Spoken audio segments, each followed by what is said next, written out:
Amen. Il y a des bonnes choses qui se passent dans le monde. Il y a tout ce que Dieu fait dans le monde. Il y a tous les gens qui sont sauvés tous les jours. Hein? Vous avez vu le nombre de gens qui ont été sauvés à Dolisie, à Ankaï, parce que le pasteur Dag est allé prêcher l'évangile là-bas. D'accord? Tous les gens qui ont été délivrés de mauvais esprits, tous les gens qui sont nés de nouveau, ça veut dire que quand on ira au ciel, on va les voir, ils seront là-bas. Ils ont été sauvés, ils ont maintenant la vie éternelle. Est-ce que ça, c'est pas une bonne nouvelle? Amen. Les gens qui arrivent à percer des barrières qu'ils avaient dans la vie. Les gens qui avancent, qui font des progrès dans leur vie. D'accord? Qui étaient à un certain point là-bas et puis tout à coup, on les voit catapulter à un autre niveau parce qu'ils se sont donnés à Dieu, ils se sont donnés à la parole, hein, et on voit qu'ils avancent. Est-ce que ça, c'est pas une bonne nouvelle? Alléluia. Amen. Des gens qui font du bien dans certains coins du monde, qui grâce à leurs dons vont là-bas, ils créent des forages, ils créent des systèmes qui font que les gens peuvent vivre en bonne santé, peuvent avoir à manger tous les jours. Il y a des choses comme ça qui se passent dans le monde, mais on n'en parle pas. On focalise sur des mauvaises nouvelles et autour de nous, c'est un système qui est créé comme ça pour mettre l'accent sur ce qui est négatif. D'accord? Mais quand nous venons dans le royaume de Dieu, quand nous sommes nés dans la famille de Dieu, amen, il faut qu'on apprenne à casser cette mentalité-là. Il faut qu'on apprenne à penser différemment. Dites avec moi, penser différemment. Amen. Parce que dans l'esprit, c'est pas comme ça. Dans l'esprit, il y a Dieu. Dans l'esprit, il y a là où Dieu peut nous communiquer sa façon à lui de penser. Et dans l'esprit, il y a ce lieu où Dieu peut nous montrer comment lui, il voit les situations. Qui a déjà eu cette expérience? Tu t'inquiétais pour quelque chose à fond et puis tu prends le temps d'être dans la présence de Dieu, tu prends le temps d'être dans l'esprit, tu te rends compte que ce n'était pas aussi grave que ce que toi tu pensais. Hein? Tu te rends compte qu'au final, Dieu te donne une solution. Hein? Pourquoi? Parce que tu as changé de point de vue. Amen. Tu as passé du temps avec le maître de l'univers et il t'a montré, mon enfant, c'est pas comme ça. Voilà ce que moi je peux faire. Amen. Et donc, nous devons reformater notre mentalité pour ne plus tomber dans les inquiétudes, dans l'anxiété, dans la peur. Le nombre de fois où Dieu dit dans la parole, ne crains pas, n'aie pas peur. Amen. Qu'est-ce qui se passe? D'accord? Nous devons donc apprendre à reformer, à reformater, à changer, à transformer notre façon de réagir face aux situations. Nous devons nous observer et voir comment nous réagissons face aux situations parce que ça change beaucoup comment ça va se passer après. D'accord? Nous devons réagir différemment devant les situations. D'accord? Et on peut le faire, on peut y arriver. D'accord? Nous devons apprendre que la mauvaise façon de penser ne va jamais nous apporter la paix. Si nous pensons d'une manière qui est mauvaise, si nous pensons d'une manière qui est négative, penser d'une façon qui est mauvaise, c'est penser contraire à ce que Dieu dit. D'accord? Penser d'une façon qui est mauvaise, c'est penser c'est penser contraire à ce que la parole de Dieu nous enseigne. D'accord? Alors, qu'est-ce qui se passe? C'est que souvent, nous, à cause de notre mauvaise façon de penser, nous restons dans des situations pour lesquelles nous sommes en train de prier, Seigneur, sors-moi de là. Seigneur, sors-moi de là. D'accord? Ou alors, nous croyons que nous avons besoin d'une chose, alors que ce dont nous avons besoin vraiment, c'est la paix. Qui peut me dire aujourd'hui, moi, j'ai besoin d'argent? Qui peut me dire aujourd'hui, moi, j'ai besoin d'argent? Il n'y a que moi. Il n'y a que moi. Non, hein? J'ai besoin d'argent. J'ai besoin d'argent. Si j'avais plus d'argent, mes problèmes seraient résolus. Qui pense ça? Si vous êtes honnête, levez la main là où vous êtes. Si j'avais plus d'argent, tous mes problèmes seraient résolus. Hein? Il dit, si je pouvais être guéri de cette maladie, alors ma vie sera plus agréable. Hein? Ou priez pour moi pour que cette situation familiale puisse s'arranger. Hein? Mais en réalité, ce dont on a besoin, bien sûr qu'on peut utiliser plus d'argent, mais ce dont on a besoin, ce n'est pas seulement vraiment l'argent. La première chose dont nous avons besoin, c'est d'avoir la paix. Quand nous avons la paix, quand nous marchons dans la paix de Dieu, Dieu va nous aider à résoudre nos situations. Mais le premier besoin que nous avons, c'est d'avoir la paix. Pourquoi? Parce que si tu marches la paix est en train de dire j'ai foi en Dieu. La paix est en train de dire j'ai confiance que cette situation-là, Dieu va la régler pour moi. D'accord? Mais si tu crois que ta paix dépend du fait que tu aies plus d'argent, que ta paix dépend du fait que tu sois guéri de ta maladie, que ta paix dépend du fait que toutes tes situations de problèmes de relation soient réglées, tu penses d'une mauvaise manière. Dieu ne dit pas ça. D'accord? Quand tu es dans les problèmes, parfois Dieu ne fait pas en sorte que tu sortes dans les problèmes. Ta paix ne doit pas dépendre du fait que tu es dans les problèmes ou tu n'es pas dans les problèmes. Ta paix doit être un élément qui vient suite au fait que tu dis, quelle que soit ma situation, quels que soient mes problèmes, je sais que Dieu est là, je refuse de m'en faire. Je refuse de m'inquiéter. D'accord? Ta foi est un signe, ta paix, pardon, est un signe que tu mets ta confiance dans le Seigneur. D'accord? Alors, qu'est-ce qu'il faut faire? Maintenant, il faut voir comment nous pensons pour chaque situation que nous traversons. D'accord? La première chose dont tu as besoin dans ta vie, d'accord, c'est de renouveler ta manière de penser par rapport aux situations. C'est renouveler ta façon de penser par rapport à ta situation dans laquelle tu te trouves aujourd'hui. D'accord? Nous allons lire ensemble dans Romains. Romains, relisons ce passage de Romains. Romains 12. Vous savez où je vous emmène. Romains 12. Quelqu'un me suit? Est-ce que quelqu'un me suit? Romains 12, versets 1 à 2. Si quelqu'un est là-bas, vous pouvez lire déjà. Romains 12, versets 1 à 2.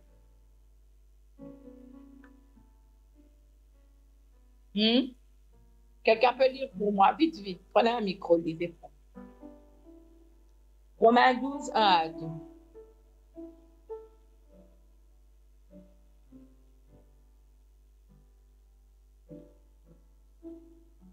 Et surtout le verset 2. On peut même lire uniquement le verset 2. Romains 12, le verset 2 dit, « Ne vous laissez pas modeler par le monde actuel, mais laissez-vous transformer par le renouvellement de l'intelligence de votre pensée pour pouvoir discerner la volonté de Dieu, ce qui est bon, ce qui lui plaît, ce qui est parfait. » Amen, amen. Voilà. Donc, ici, nous voyons que la Bible dit qu'on ne doit plus penser comme avant, qu'on ne doit pas penser comme le monde pense, qu'on ne doit pas se laisser modeler par la mentalité du monde. Donc, il faut que nous puissions commencer à penser comme Dieu pense. D'accord? Et si nous ne faisons pas ça, ça va être difficile de vivre dans la paix. D'accord? Donc, nous devons penser comme Dieu pense. Dites avec moi, je dois penser comme Dieu pense. Amen. Il faut penser comme lui. Et si nous ne le faisons pas, ça va être difficile de marcher dans la paix. Donc, la première tâche que nous avons, la première chose que nous avons, c'est pas forcément que nous devons faire, c'est pas forcément d'avoir plus d'argent, c'est pas forcément d'avoir tous nos problèmes résolus, mais la première chose que nous devons faire, c'est commencer à renouveler notre intelligence, commencer à renouveler notre façon de penser à propos de toutes les choses de la vie. D'accord? Ça, c'est le premier pas que nous devons faire. D'accord? Nous devons apprendre à pratiquer la paix. Nous devons apprendre à pratiquer la paix, parce que si tu ne pratiques pas la paix, même tes prières ne vont pas trouver réponse. Même tes prières. Vous vous souvenez dans la parabole du semeur, où il y a la semence qui est tombée au milieu des épines, au milieu des ronces. Qu'est-ce qui s'est passé avec cette semence? Est-ce qu'elle a donné du fruit? Est-ce qu'elle a poussé? Pourquoi? Hein? Pourquoi? La Bible dit parce qu'elle a été étouffée par les ronces et par les épines. Et plus tard, Jésus explique que les ronces et les épines, ce sont les soucis, les inquiétudes. D'accord? C'est toutes les préoccupations du monde qui ont fait que la parole qui avait été semée dans cette terre qui était au milieu de tous ces soucis, de toutes ces inquiétudes, de tout cet amour pour les choses du monde, cette parole n'a pas pu porter du fruit. Donc, ça veut dire quoi? Ça veut dire que même si tu entends la parole, mais que tu laisses ta pensée être contaminée par la façon de penser du monde, cette parole-là, elle ne va pas porter du fruit. Ta foi ne va pas fonctionner. Amen.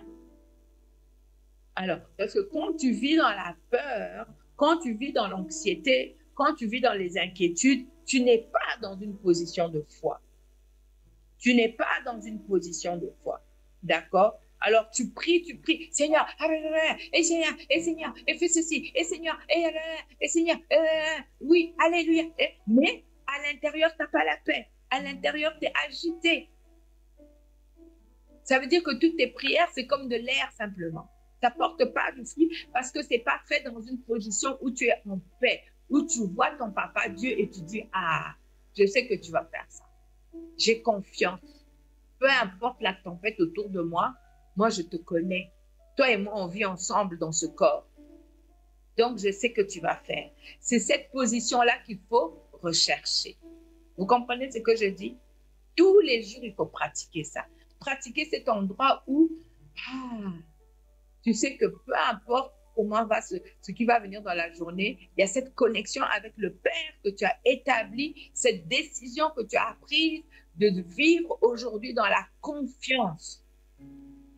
Que tu as trouvé des versets sur lesquels tu t'appuies pour ta journée, que tu les as médités, que tu les as murmurés à toi-même et que tu as décidé d'accrocher ta vie à ces paroles-là. Et que tu as bien regardé que la terre de ton cœur n'est pas étouffée par la peur, par l'anxiété, par les soucis, par les agitations de ce monde. C'est un travail qu'il faut faire pour que ton esprit puisse grandir et recevoir les bénédictions que Dieu a préparées pour toi. Je parle à quelqu'un. Et donc, nous devons faire ce travail quotidiennement, d'accord? Même si c'est un quart d'heure le matin, mets-toi devant le Père. Va chercher dans ton esprit cet endroit de tranquillité, cet endroit où tu apprends à pratiquer la paix que Dieu t'a donnée. Alléluia. Et quand tu arrives dans cet endroit de paix, tu peux t'abandonner dans les mains de Dieu. Tu peux toucher ta foi. D'accord? Et tu verras que toutes tes prières trouveront une réponse. Tu verras ça. Pourquoi? Parce que le lieu de paix, c'est un lieu de foi, c'est un lieu de confiance. Alléluia. Amen. Et vous savez que tu peux pleurer devant Dieu. Tu peux dire, ah Seigneur, regarde la situation.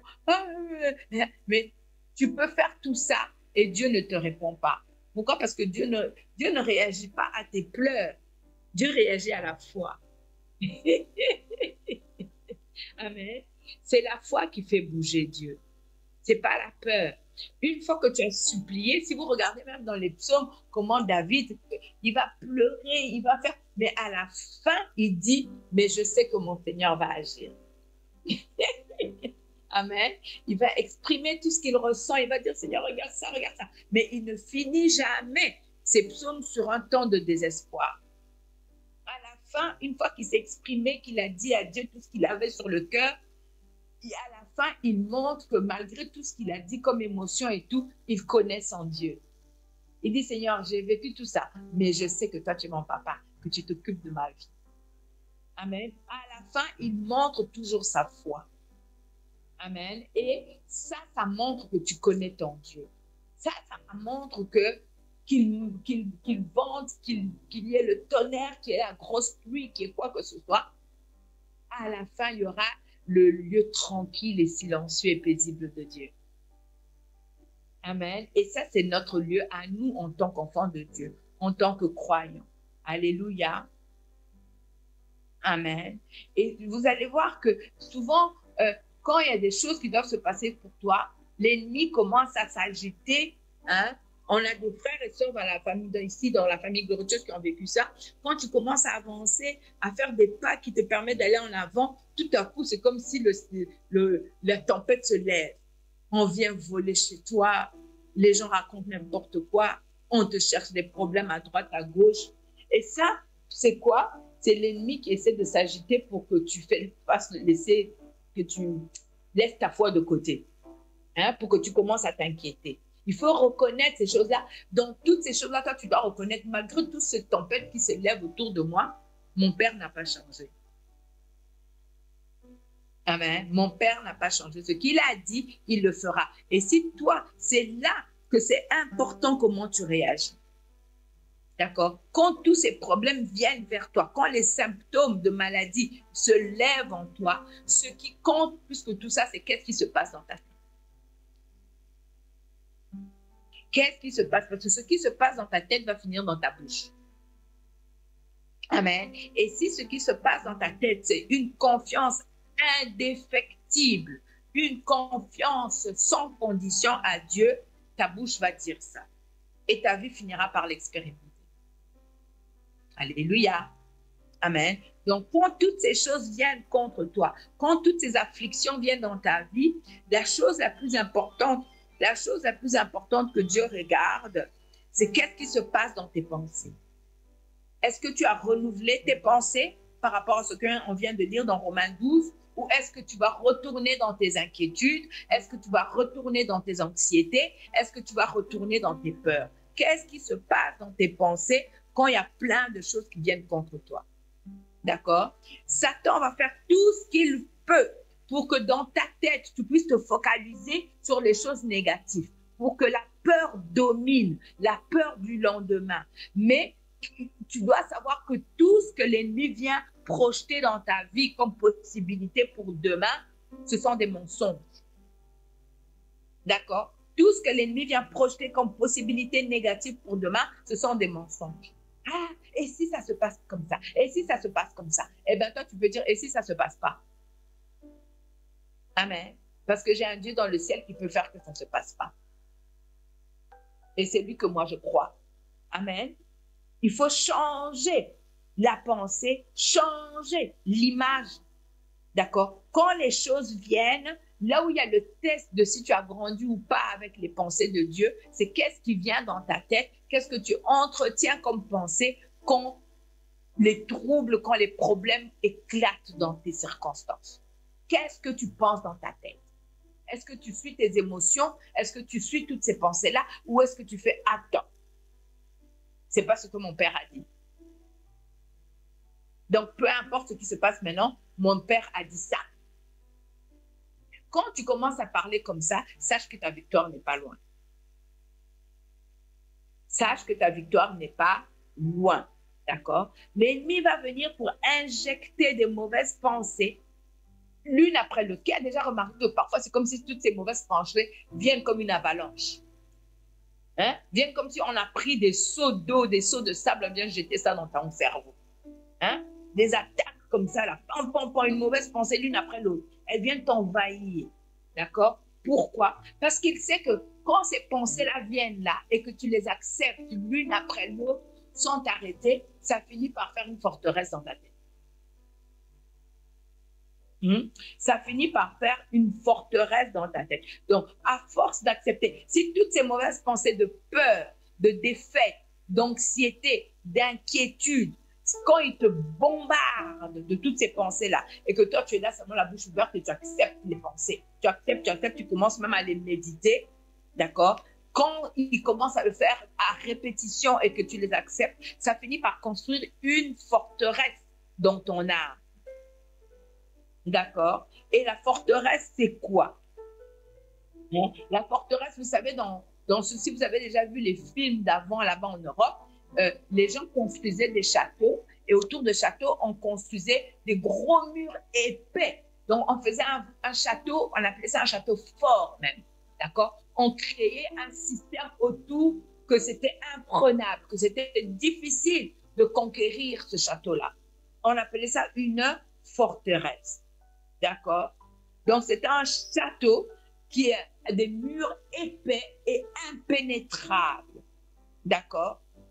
Alors, qu'est-ce qui se passe? Les gens faisaient ça pour se protéger des agresseurs qui venaient du dehors. Alors, maintenant, quand tu as une forteresse comme ça qui a été construite dans ta pensée, à cause des pensées négatives que tu as médité encore et encore et encore dans ta vie. Je vous donne un exemple. Vous connaissez l'histoire du peuple d'Israël. n'est-ce pas? Le peuple d'Israël, quand il a immigré en Égypte, hein, Jacob est mort, Joseph est mort, les rois qui leur faisaient du bien sont morts. Après, ils sont devenus des esclaves. Pendant des centaines d'années, ils ont été exploités de génération en génération. Ils sont devenus les esclaves des Égyptiens. Hein? Ils ont souffert. Qu'est-ce que ça a fait? Ça a mis des forteresses dans leur tête. Vous êtes d'accord avec moi? D'accord? Toute leur vie n'était que souffrance. Ils étaient les esclaves des Égyptiens. C'était eux qui faisaient les travaux les moins bien. D'accord? Et ils ont grandi dans cette mentalité. Certains d'entre eux n'ont pas connu autre chose. Ils n'ont pas connu l'époque de Joseph. Ils n'ont pas connu l'époque de Jacob quand ils étaient libres en Canaan de marcher et d'aller où ils voulaient. Et ils sont devenus esclaves dans leur mentalité. Mais comme Dieu avait fait des promesses à leur père, quand le temps d'accomplir la promesse est venu, il a envoyé Moïse. Il a envoyé Moïse et Aaron. Aaron a parlé pour Moïse, pour dire « Dieu m'a envoyé pour vous libérer ». La première réaction des Égyptiens, c'était quoi? Des Juifs. Ils n'étaient pas contents. Ils disent « Toi, tu viens avec qui? Toi, tu es qui ?» Ils n'étaient pas contents. Pourquoi? Parce que le fait de vivre dans cette situation d'esclavage avait créé des forteresses dans leur mentalité. Avaient créé des forteresses dans leur mentalité. Et donc, à un moment donné, quand ils sont arrivés là, la première chose, c'est qu'ils s'opposaient. Ils s'opposaient à celui qui était venu pour les libérer. Il y a des gens, quand vous leur parlez de la parole de Dieu, que Dieu va faire ça, Dieu va faire ça, ça les irrite. Pourquoi? Parce qu'ils ont été tellement longtemps dans leur souffrance qu'ils ont l'impression que ça ne peut pas changer. Je parle à quelqu'un. Hein? Mais dites avec moi, ça va changer. Amen. Ça a déjà commencé à changer. Amen. Et donc, qu'est-ce qui s'est passé? Moïse a dû insister, a dû persévérer dans sa position et Dieu lui a donné des outils pour convaincre les enfants d'Israël. Ils ont fini par accepter. Hein? Et qu'est-ce qui s'est passé? Quand le moment était venu de libérer, Pharaon, qui est un symbole de Satan, qu'est-ce qu'il n'a pas fait souffrir aux enfants d'Israël? Vous vous souvenez de ça, n'est-ce pas? Comment il a résisté pour que les enfants d'Israël soient libérés? Il a dit non. Dieu a dû faire des choses vilaines, des jugements graves à tous les Égyptiens pour qu'ils puissent finir par envoyer les enfants d'Israël hors d'Égypte pour qu'ils les chassent. Et même quand il les a chassés et qu'ils étaient en route, il s'est ravisé, il a essayé d'aller les tuer encore. Amen. Donc, ne vous étonnez pas des choses qui nous arrivent, des attaques qu'on a, parce que l'ennemi ne veut pas nous laisser partir comme ça. Mais c'est qui est plus fort? C'est l'ennemi ou c'est Jésus? Amen. Donc, avec qui vous allez continuer? Amen. Est-ce que vous êtes prêts à travailler cet endroit de paix pour pouvoir vivre votre victoire? Amen. Est-ce que vous êtes prêts à laisser la parole de Dieu changer? Qu'est-ce qu'il faut faire? Quand vous avez comme ça, vous constatez que vous avez, vous savez, parfois, il y a des gens qui prêchent, par exemple, sur la prospérité et qu'ils ont vécu beaucoup dans la pauvreté, il y a des choses qui se lèvent à l'intérieur. Parfois, il y a des résistances. Est-ce que quand on prêche un message, parfois, où on apporte la vérité, il y a quelque chose qui se lève en vous qui fait ça, parfois, c'est un signe qu'il y a une forteresse là-bas. Oh. Hein? Quand il y a des messages qu'on n'arrive pas, il y a des choses, quand j'étais relativement jeune chrétienne, quand on parlait de certaines choses, ça me blessait à l'intérieur. Quand on disait certaines choses, c'était des choses dans lesquelles j'avais beaucoup de combats. C'est comme s'il y a des choses qui se levaient en moi et j'étais fâchée. Ou alors je pleurais parce que je ne savais pas comment je pouvais faire pour que ce soit comme le prédicateur disait. Pourquoi? Parce que j'avais des forteresses. J'avais des forteresses, il y avait même parfois des démons oppressants qui venaient et qui me pressaient dans certains domaines. Si c'est ça qu'il y a dans ta vie, à partir d'aujourd'hui, ça va finir au nom de Jésus. Parce que tu vas te lever contre ça. Mais la manière dont tu te lèves contre ça, c'est pas seulement au nom de Jésus, parce que ça, tu as fait ça longtemps, des années. Ou je me trompe? Maintenant, ce qu'il faut faire, c'est trouver la parole. C'est changer les forteresses. Enlever les forteresses négatives et construire des forteresses positives avec la parole de Dieu. Amen. Construire des forteresses positives avec la parole de Dieu. C'est prendre le temps d'étudier la parole de Dieu, de méditer la parole de Dieu. D'accord? D'écouter les messages qui sont prêchés, de trouver des messages positifs. Hein? Il y a les messages de YouTube de l'Église, il y a les messages des enseignants qu'on vous donne. Écoutez ces messages de Papa Hagin encore et encore. Écoutez des messages en français de gens qui prêchent la parole comme vous entendez à l'Église. Prenez le temps, quand tu sais que tu as un problème dans un domaine, prends le temps de te former, prends le temps de te soigner. C'est précieux. Le temps passé à se former n'est jamais du temps perdu. D'accord? Prends le temps dans ce domaine là-bas. Moi, je faisais ça, j'avais pas des listes de versets que mon pasteur me donnait. Moi-même, j'ouvrais ma Bible, je regardais. J'avais une concordance que j'avais achetée. À l'époque, on n'avait pas Internet comme maintenant. Et je cherchais les versets qui correspondaient. Et je me faisais des listes que je me répétais à moi-même pour m'aider. Pour m'aider. La Bible a été mon meilleur coach. Avec le Saint-Esprit. D'accord? Je faisais ça et ça m'a permis de déconstruire des forteresses que j'avais. Et maintenant de construire des bonnes forteresses avec la parole de Dieu. C'est bien qu'il y a des situations pour lesquelles je ne peux jamais réagir comme avant parce que j'ai changé de mentalité. Mais vous savez qu'il y a encore des domaines où j'ai besoin de faire ça. Tant qu'on est sur la terre, on grandit. Alléluia. Amen. Il y a encore des domaines où j'ai besoin de changer de mentalité. Et vous aussi. Amen. Est-ce que quelqu'un est décidé à travailler ces choses? Je vous pose la question. Est-ce que quelqu'un est décidé à travailler ces choses? Amen. Parce que Dieu nous a déjà tout donné. Amen. Dieu nous a déjà tout donné. Alléluia. Et donc, il y a des choses, à force d'entendre la parole, on va se rendre compte, dans ce domaine-là, je ne pense pas comme il faut. Dans ce domaine-là, je ne pense pas comme il faut. Je dois changer ma façon de penser. Et la manière dont nous changeons la façon de penser, c'est de renouveler notre mentalité. Il faut méditer ce verset de Romains 2. Il va loin. Lisez-le dans différentes versions. Il va loin. Il faut dire, Saint-Esprit, montre-moi les domaines où j'ai besoin de changer de mentalité. Corrige-moi. Révèle-moi. Quels sont les domaines où je veux changer? Il y a des domaines, quand on vous en parle, ça vous irrite. Quand vous voyez ça chez les autres, ça vous énerve. Souvent, c'est parce que c'est comme un miroir qui vous montre ce que vous devez changer vous-même. Les mamans, là. Parfois, il y a des choses chez votre fille, chez votre fils qui vous irritent. Vous allez vous rendre compte que c'est des choses que vous-même vous avez et qui doivent changer. Moi, j'ai remarqué ça avec ma fille. Il y a des choses parfois qui m'énervent chez elle. Je dis, ça là. Ça veut dire que moi-même, il y a quelque chose qui est là que je dois changer. Hein? Il faut être humble et apprendre à changer. Alléluia. Amen. Et donc, quand vous avez reconnu que c'est des domaines où vous avez besoin de changer, vous faites ce travail-là. D'accord? Vous cherchez à avoir la paix. Vous devez chercher à avoir la paix dans ces domaines. Vous dites, Seigneur, montre-moi comment je peux traiter ça. Parce que parfois, quand on regarde, quand on voit les défauts des autres, vous avez remarqué, quand on voit les défauts des autres, notre tendance naturelle, c'est de les critiquer. Hein? C'est vrai ou c'est pas vrai? Hein?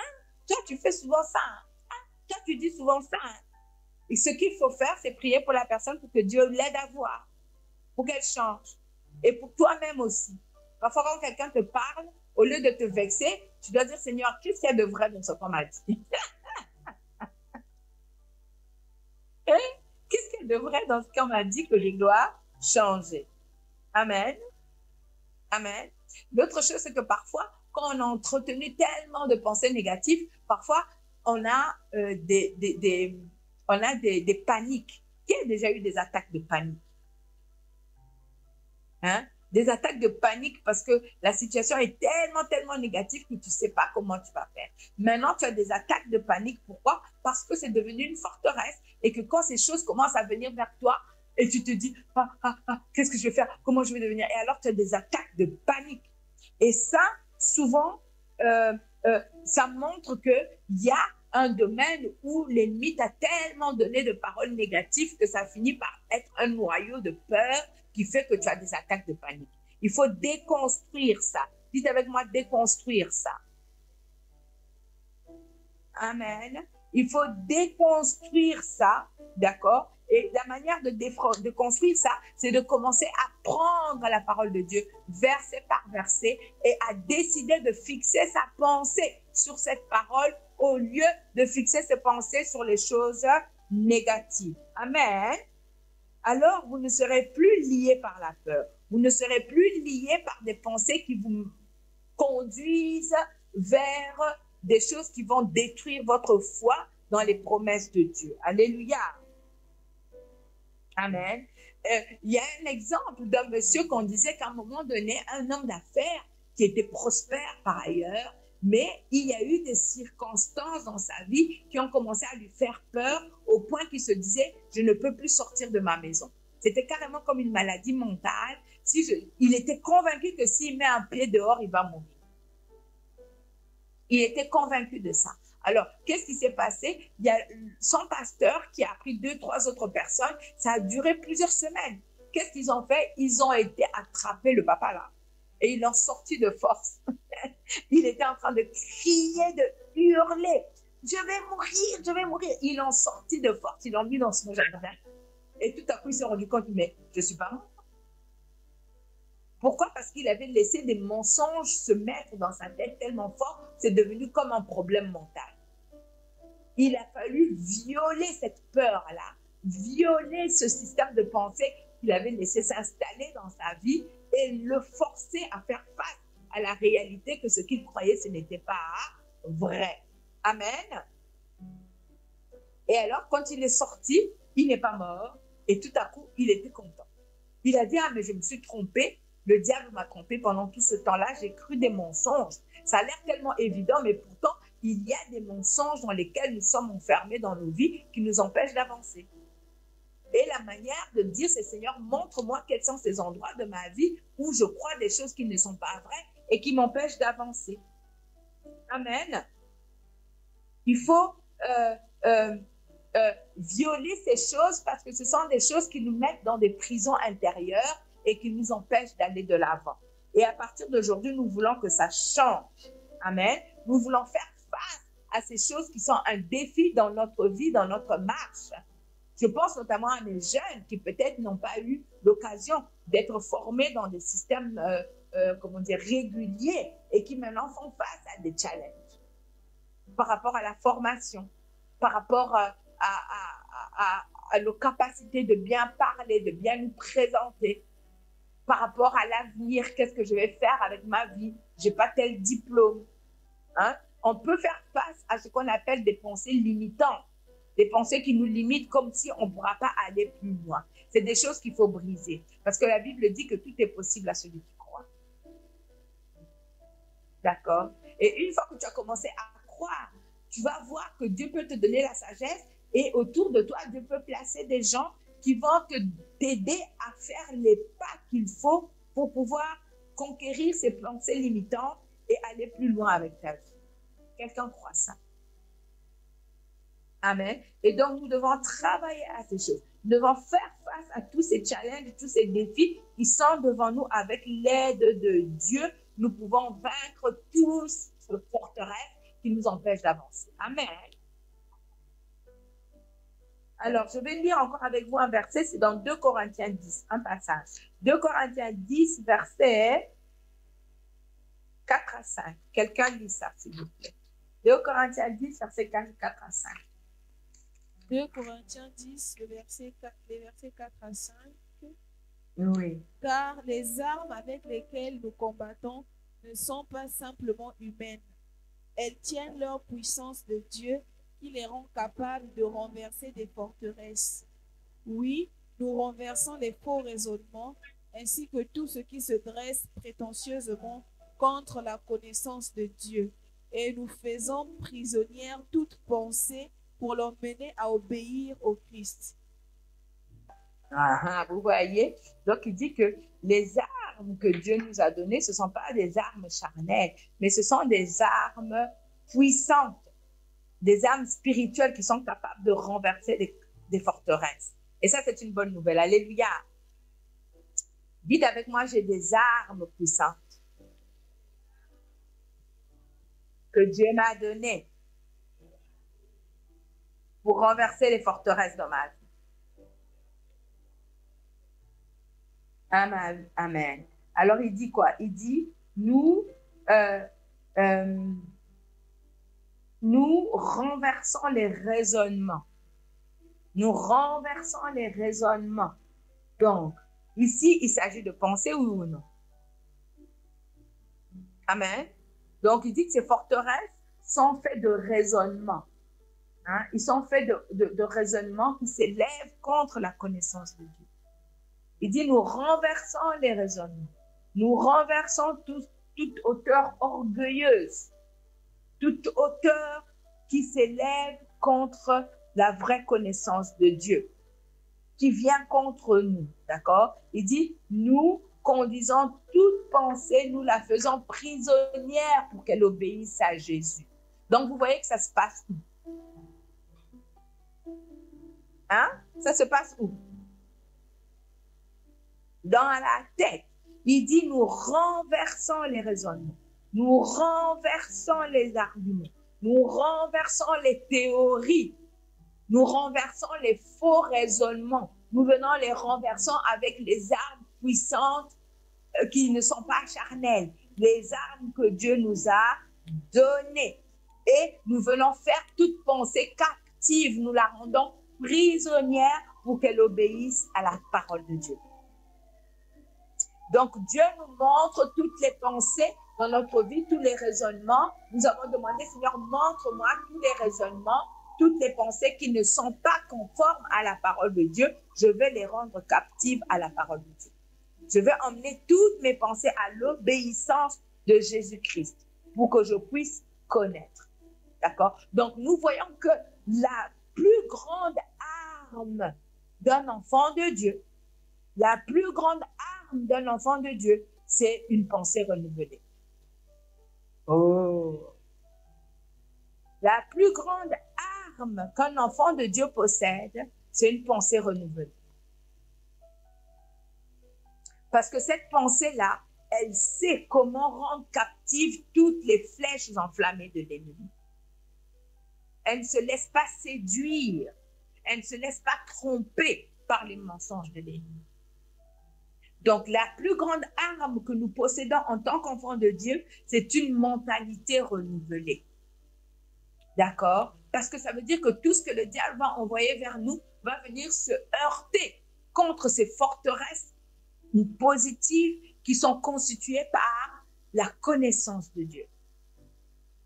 Donc, quel que soit ce qui t'arrive, quand tu es bien ancré dans les promesses du Père, quand tu es bien ancré dans la parole de Dieu, tu ne vas pas réagir comme quelqu'un qui ne connaît pas Dieu. Et tu vas avoir ta victoire. Alléluia. Parce qu'il dit, quand nous sommes dans la vérité, quand nous connaissons la vérité, nous sommes dans une position où nous pouvons réfuter. Nous pouvons dire non à tous les arguments qui viennent contre la parole de Dieu dans notre vie. Quand nous sommes bien établis dans la parole, nous pouvons réfuter tout ce qui vient contraire à la parole de Dieu dans notre vie. Alléluia.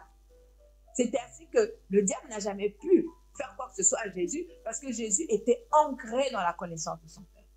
Il disait, il est écrit. Autrement dit, mon Père a dit. Ouh. Il est écrit. Dieu a dit. Toi, tu es qui pour venir dire le contraire de ce que Dieu a dit? Il est écrit que dans ma vie, Dieu a fait pour moi des projets de bonheur et non de malheur. Qu'il m'a assuré un avenir et une espérance. Peu importe ce que je vois autour de moi, si je suis ancré dans cette parole, il n'y a rien qui va m'empêcher d'aller de l'avant. Et cette vérité ancrée en moi va me donner l'énergie d'agir comme je dois agir pour conquérir les choses que j'ai besoin de conquérir. Alléluia! D'accord? Et donc, nous devons travailler, comme le mot à la mode, c'est mindset. Nous devons travailler à notre mindset, c'est-à-dire à notre système de pensée, à la manière dont nous pensons pour nous ajuster à ce que Dieu a dit. Amen. Et alors, nous allons avoir ce lieu de paix où peu importe les tempêtes, peu importe le vent, peu importe tout ce qui se passe, hein, nous sommes assis, enracinés. Comme l'apôtre Paul dit, soyez enracinés en Christ. D'accord? Construisez votre maison sur le roc des vérités de la parole de Dieu. Et les tempêtes vont venir, mais votre maison restera plantée. Oh, je parle à quelqu'un, non? Amen. Je parle à quelqu'un. Parce que souvent, notre chair résiste quand on nous dit des vérités qui peuvent nous libérer.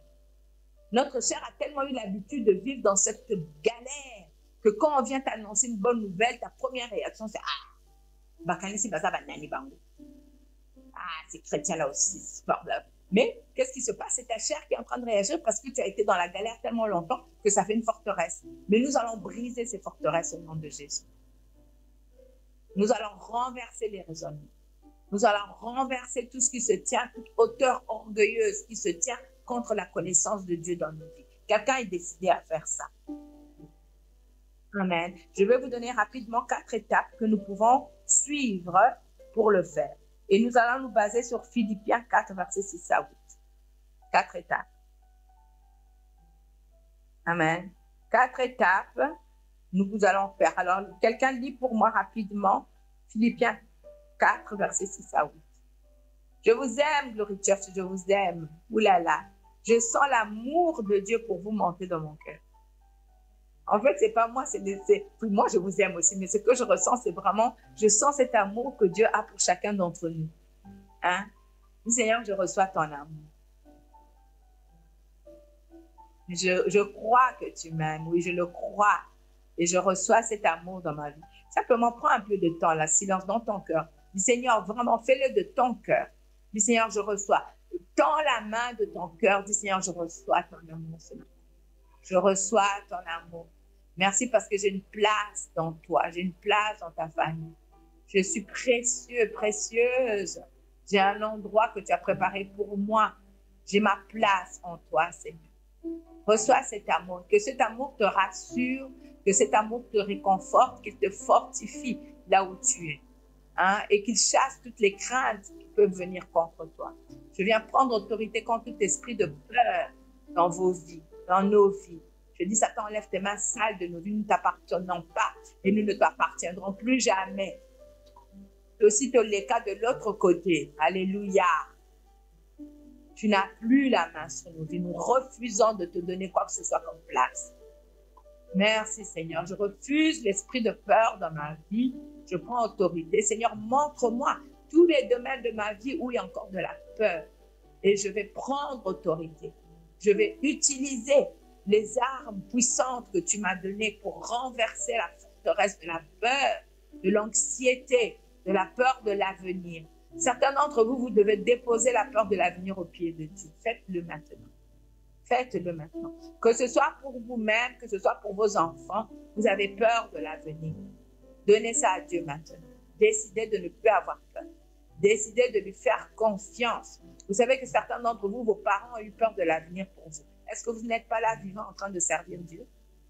Dieu fera des choses. Il y aura des grâces pour nos enfants. L'ennemi a déjà perdu la bataille. Satan a perdu. Jésus l'a vaincu. Et l'avenir est brillant. Au nom de Jésus. Il y a des gens parmi vous, vous avez une forteresse de la peur de l'avenir. Dieu te dit, dépose ça à mes pieds maintenant. Vas-y, fais-le. Fais-le. Dépose cette peur de l'avenir devant le Seigneur.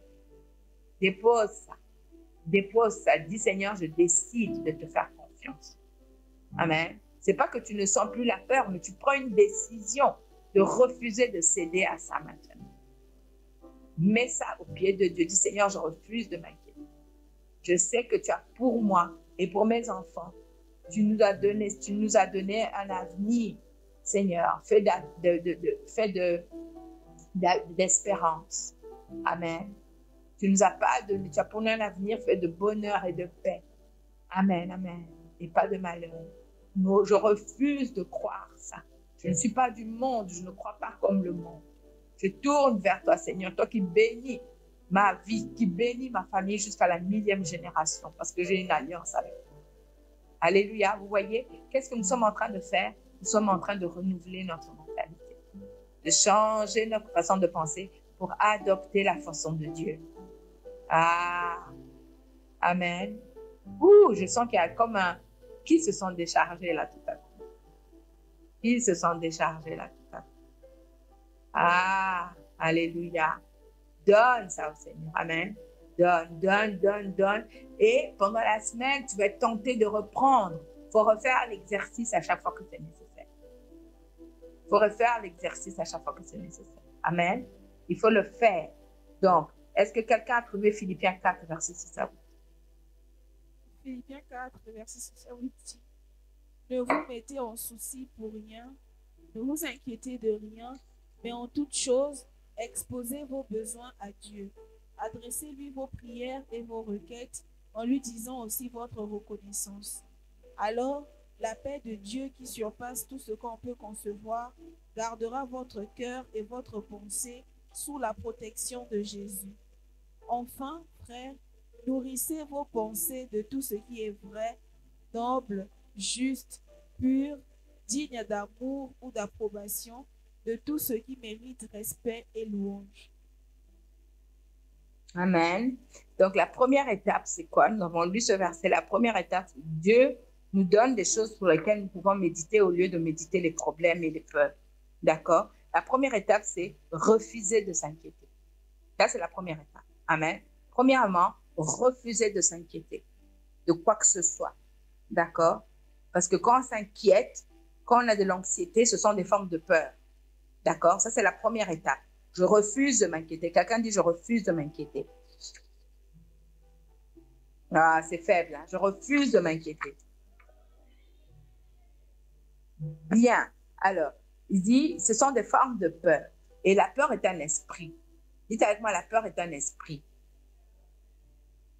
L'esprit, c'est un esprit qui vient de l'ennemi, d'accord? La peur vient... Satan est un être tourmenté.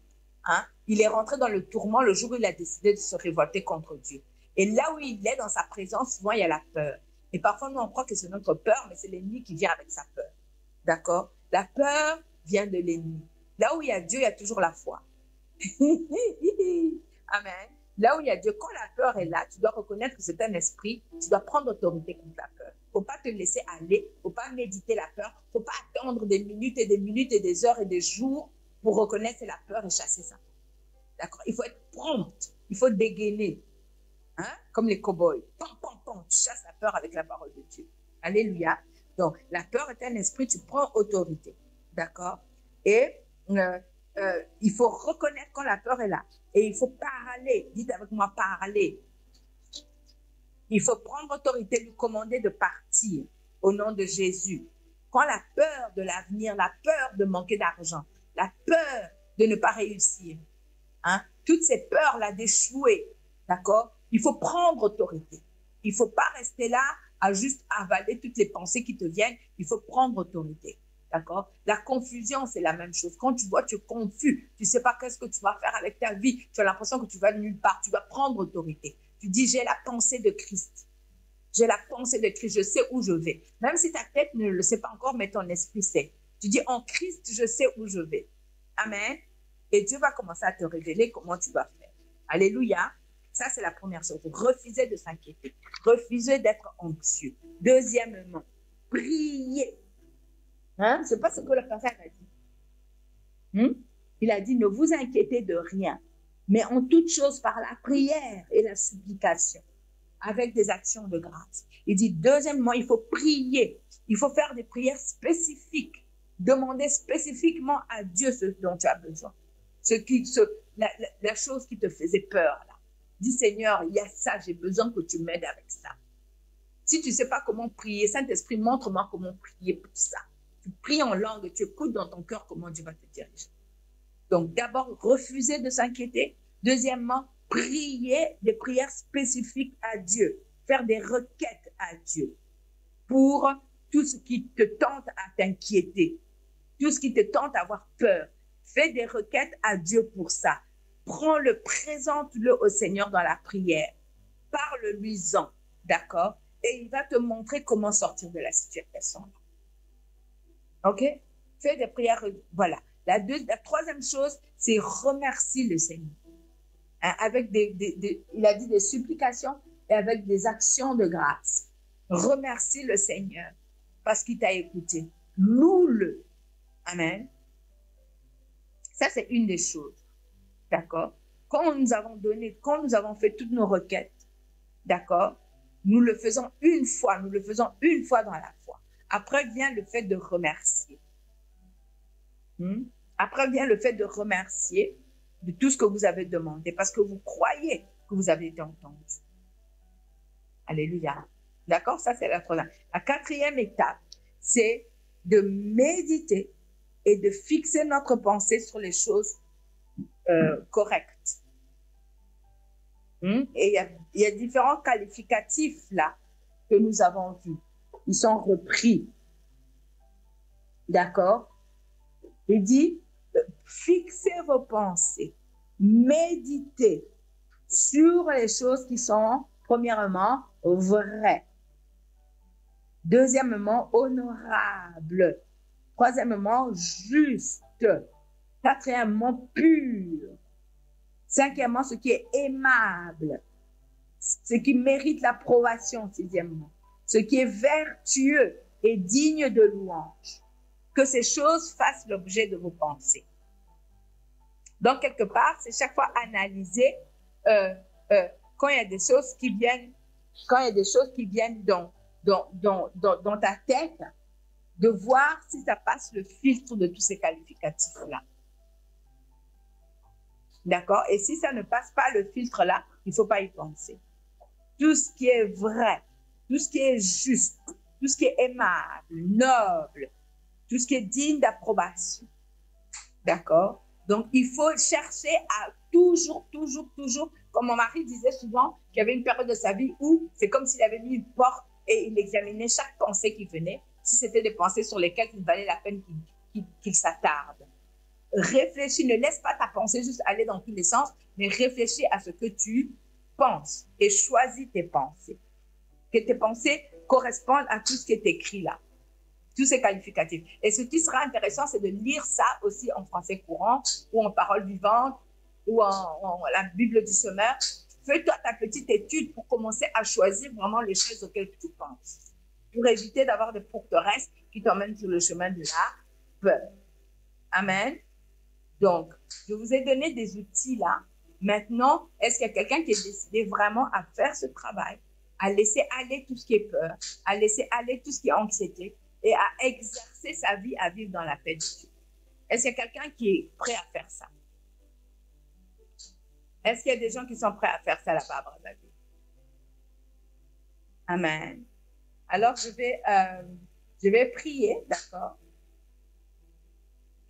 Je vais prier. Amen. On va prier tous. Amen. Alléluia. Dites avec moi, mon Dieu, je viens à toi. J'ai entendu la parole et je prends la décision à apprendre à vivre dans ta paix. La paix que tu nous as laissée quand tu es parti. Aide-moi, Seigneur. Montre-moi les domaines de ma vie. Il y a des forteresses qui ne te glorifient pas. Qui ne te glorifient pas. Et aide-moi à les renverser. Avec l'aide de ta parole et de ton Saint-Esprit. Je me donne à toi, Seigneur. Apprends-moi, Seigneur, à laisser ta parole renouveler ma mentalité et à construire des forteresses positives pour que j'avance dans ton plan pour ma vie. Je reconnais que tu m'as donné un avenir et une espérance. Et que tes plans pour moi sont des bons plans, Seigneur. Je me donne à toi maintenant. Merci, Seigneur.